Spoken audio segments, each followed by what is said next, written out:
Pero kung sana yung fog lights. Ayan. Fog lights. Tapos headlight.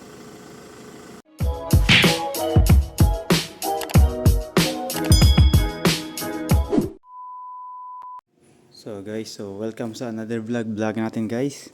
So eto guys, since yung Fiesta ko naka-projector fog lights, so itatry natin i-fit sa Ranger itong projector fog light na galing sa Shopee. So Sinulin. So napapalitan yung bulb niya. So nakita ko is save lang halos yung bracket niya. So tignan natin guys. So ngayon andito guys ako sa ilalim. So binabaklas ko. Tara.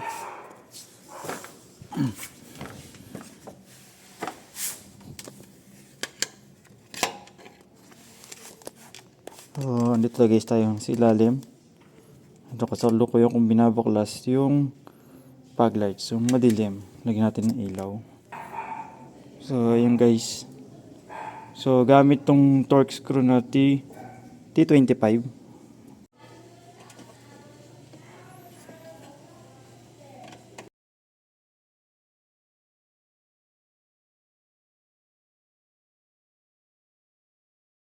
So okay guys, so naikabit na natin yung projector sa kaliwa. So yung kanan hindi projector yan. So ayun guys, compare natin. Ayan guys, so buksan lang natin. Ayan guys, projector. Ayan, nag-auto light. Ayan. So dahil guys wala naman tayong pader na pinabandahan. So ayan, compare lang natin. Ayan, tatakpan ko. Dito yung fog lights nito, sabog. Ayan, sabog. Unlike nung sa projector may cut off. So hanap tayo ng babandahan. Ito na lang. Ayan. Ayan na lang, o di ba? Ganyan na lang muna. Pero ilalabas natin yung Ranger mamaya para makita natin sa labas. Ayan guys. Di ba? May guhit. Sige, lagay natin sa kabila yung hindi naka-projector. Ayan, medyo kuha pa rin ng konti yung projector. Ayan. Tignan natin dito. Ayan. Ano guys, di ba? Sabog. Walang cut off, pwedeng nakakasilaw. Then di rin siya pang malayuan. So ayan. So dito hindi mo na makikita na maabot dun yung ilaw. Pero dito sa projector hanggang dun, ayun, hanggang dun nakikita sa pader. Diba? So, ganun guys, kaganda yung naka-projector. So, napapalitan guys yung bulb nito, hindi siya fix. Pero kung gusto niyo mas malakas, mas maganda yung naka-fix yung LED sa loob ng mismong projector. Kaso, pag napundi, palit buo.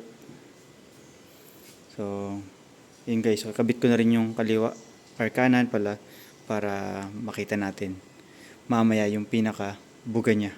Lakas ng buga. So, yan guys. So, naikabit na natin parehas. So, tingnan nyo guys. Walang silaw. Eye level. Ayan, baba pa natin. Wala pa rin silaw. O, ayan. Diyan pa lang siya may silaw. So, mababa. Pero guys, yung buga niya, ayan. Level na level. Tingnan nyo, sa ilaw ng kotse, FD. Di pa maabot sa headlight. Ayan. So, yun guys. So, yung sa Fiesta at saka yung sa Ranger, magkasukat lang. Ito. Ganito rin yung sa Fiesta. So, fit din sa Fiesta to. Ayan. Ganito. Pantay yung, ayun, pantay yung mga sides niya. Tornilyuhan. So, fit siya. H11. So, goods. So, malaking tulong guys to pag gabi. Yan. Laglag na nga. So, yun guys. Magsendal ako or lagay ako ng sample mamaya pag gabi. Sa labas tayo mamaya. So okay guys, so nasa labas na tayo ngayon. Hindi pa lang ganun kadilim pero ayan guys. Ayan, buksan natin yung ayan. Ayan, wala pang ilaw. Ayan, fog lights. Compare sa dati, hindi niya makaiba to na sakop yung buong daan. Ito yung headlight. So ayan, malaking tulong pa rin yung fog lights. So ayan guys, naka dark tint kasi to. So pag dito sa loob madilim, pero pag sa labas mas hamak yung diwanag niya. Ayan guys, diba? May cut off, kaya malaking tulong talaga pag dito sa loob. Ayan yung headlight. So guys, ina-align ko yung headlight. Ayan, pinipisit ko. Kasi ito guys yung park light, ay yung fog lights pala, sorry. Makita nyo, mas malakas pa yung fog light kaysa sa pinaka mismong headlight nya. Sabog kasi yung LED nito eh. So pinikod kaya humina na rin. Ayan o. Tapos yung high or yung level ng headlight mababa masyado. Mas tinan mo, mas mataas pa yung fog lights. So ina-align ko ipantay. So yan guys. So guys, yan. Punta tayo sa madilim na street. Na-align ko naman na yung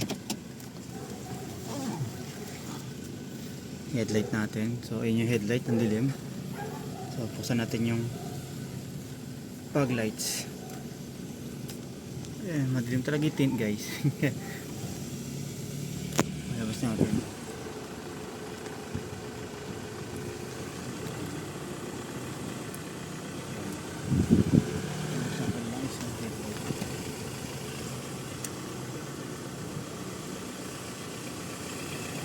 Ang ay fog lights na.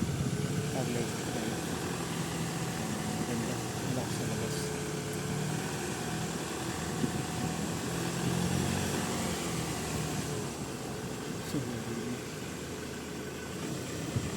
Pagka lang headlight na ito, diba? So yun lang muna guys. So another example guys ng output ng projector fog lights. So yan guys, tayo natin yung headlight. Yan. So ayan guys, walang ilaw, nakabukas. Buksan natin yung fog lights. Ayan pala, headlight. Yan yung headlight. So since mataas yung Ranger, so binaba namin yung angle nya. So yan lang. Pero sa labas, mas relax naman siya ng konti sa labas. Ayan. Tapos patayin natin yung headlight. Pero buksan natin yung fog lights. Ayan, fog lights. Tapos headlight. So konti lang guys yun, itutulong ng headlight. Mas maganda na yung buga ng projector fog lights natin. Yan guys, so projector fog lights lang yan. Punta tayo.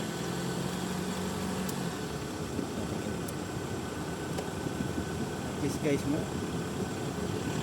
may cut off na siya.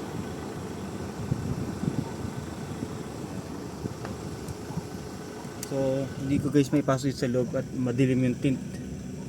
Naka dark tint siya. Dark medium tint. So yun yung bugay niya sa labas. So as a Acropolis guys tayo, so madilim mo lang para mas makita natin yung buga ng projector. So